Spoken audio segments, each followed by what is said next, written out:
let's look at some of the ancient myths from your reading this module. I've got 3 here on the screen. I'll go briefly over all 3 of them, and then I want to pay a little bit more close attention to Coyote and share with you some of the ways that my students in previous classes have analyzed that Native American myth. So, keep in mind that the myth of Coyote, for example, or Prometheus or Krishna, they're going to serve all 4 functions. What I have on these slides are just examples of any one function and how you can see these myths. These are only based on my understanding of the myths. You don't have to agree with my analyses. You can come up with your own. But let's jump into it. So Coyote serves a metaphysical function because the myth taught ancient Native Americans that life was full of contradictions, and you can see that in the story. Throughout the story, there is life and there is death. There is happiness, the first laughter in the world, and there is sadness, the first tears in the world. There are old and there are young. There's father and son.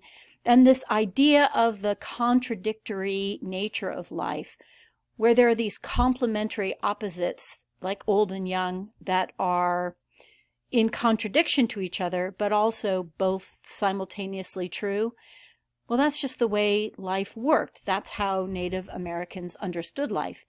And I think really that's probably how we understand life today, too.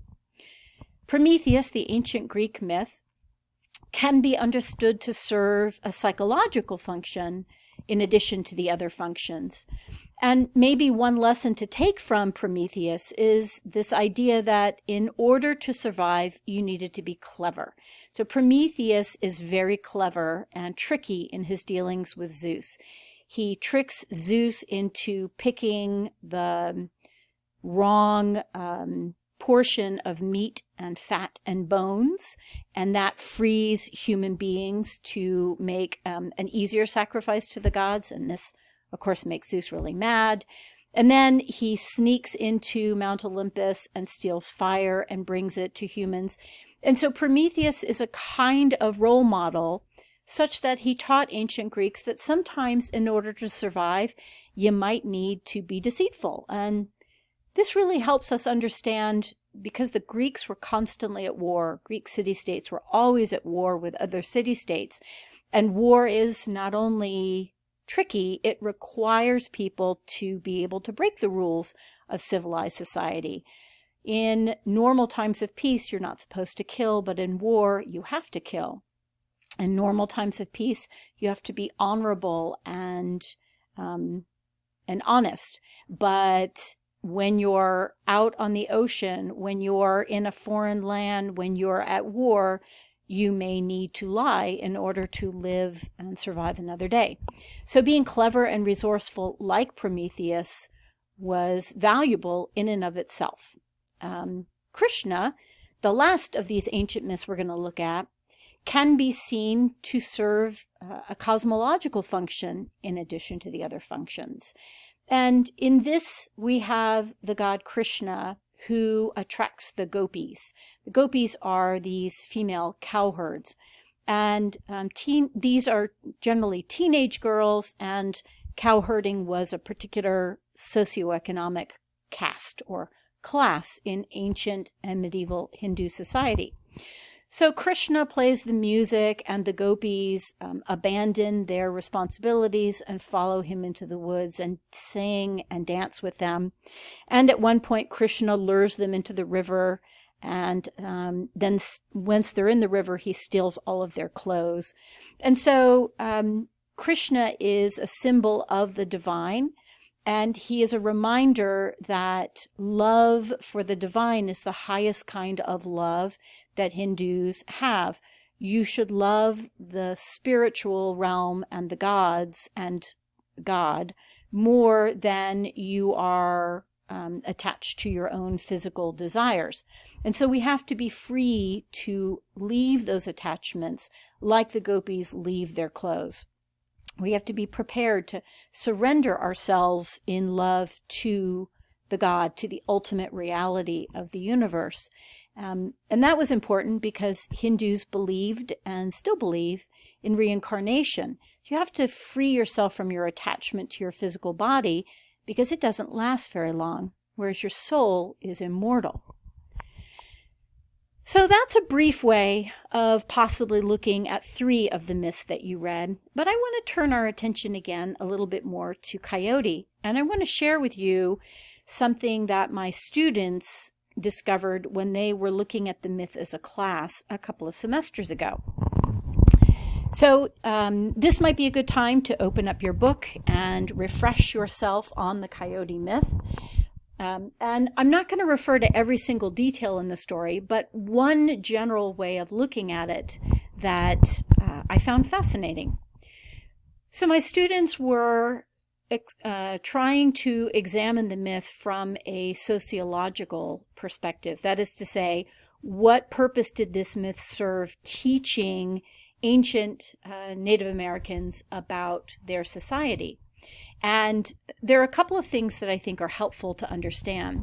The first is that while the Coyote myth derived in your book from a particular culture, all Native American cultures suffered enormous chaos and upheaval as white European settlers began to establish colonies in North America, and then began to advance further and further west in search of land to settle, to farm, to develop communities. And so many Native American nations and tribes were forced to blend and mix in order to survive.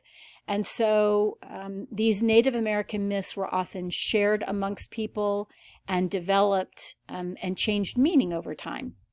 And that's kind of one way to look at this Coyote myth. My students came to the conclusion that one way to look at this myth is that the story of Coyote, who introduces a foot race to humans and then loses his own son as a result, is essentially the story of white settlement and colonization in Native America and how it affected Native Americans. So Native Americans lived in a kind of peaceful, utopian existence until Coyote introduces the foot race. And this could be seen as symbolic of this notion that until white settlement, Native Americans lived in relative harmony with each other and with the land and with their surroundings. And when white settlement came in and Native Americans were forced off of their land, some were marched further west on the Trail of Tears in the 19th century. Many died as they were exposed to European diseases like smallpox. This is the trickster. This is Coyote, this agent of change in the form of colonization and settlement. And this required Native Americans to adapt, and particularly those who survived, who had to move to reservations further and further west in places like Oklahoma and the Dakotas.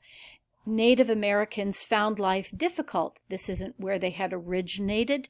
And so they were in a new place where they had to learn a new way of living, new animals to hunt, different land to farm. The ways that they had lived their lives before were over. That had died, like Coyote's son had died.